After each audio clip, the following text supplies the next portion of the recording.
ప్రస్తుతం జరుగుతున్న Caribbean premier league లో అర్ధరాత్రి జరిగిన దోపిడీ ఘటన కలకలం రేపింది. ఈ టోర్నమెంట్ కరేబియన్ లోని వివిధ దీవులలో జరుగుతోంది. ఈ నేపథ్యంలోనే బార్బడోస్ లో ఈ దోపిడీ జరిగినట్లు తెలుస్తోంది. సెప్టెంబర్ 9న భారత కాలమానం ప్రకారం తెల్లవారుజామున 3 గంటల తర్వాత ఒక సాయుధ వ్యక్తి క్రికెటర్ల వద్దకు వచ్చాడు. అంతటితో ఆగక అక్కడున్న క్రికెటర్ నుండి వస్తువులు అడిగినట్లు సమాచారం. అంతేకాదు ఆ సమయంలో ఆ క్రికెటర్ మెడ నుండి గొలుసు తెగిపోయిందని తెలుస్తుంది.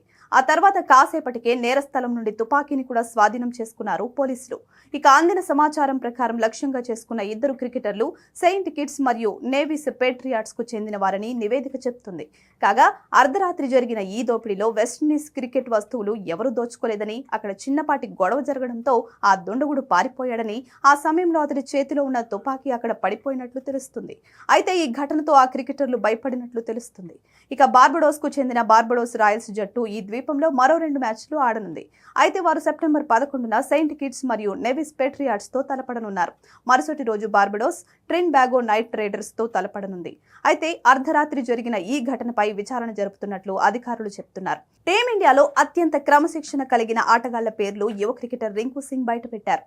భారత రన్ మెషిన్ విరాట్ కోహ్లీతో పాటు ప్రస్తుత T20 captain Suryakumar Yadav Indian క్రికెట్లో మోస్ట్ డిసిప్లిన్ క్రికెటర్స్ అని రింకు సింగ్ చెప్పుకొచ్చాడు.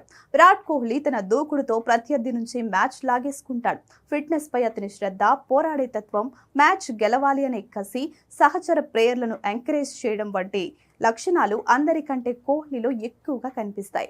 మరోవైపు సూర్య ఎంతో ప్రశాంతంగా ఉంటూ తన పని తాను చూసుకుంటూ ఉంటాడు. కాంప్లిమెంట్స్ కు దగ్గరగా, కాంట్రవర్సీలకు దూరంగా ఉంటూ జట్టును నడిపిస్తాడు.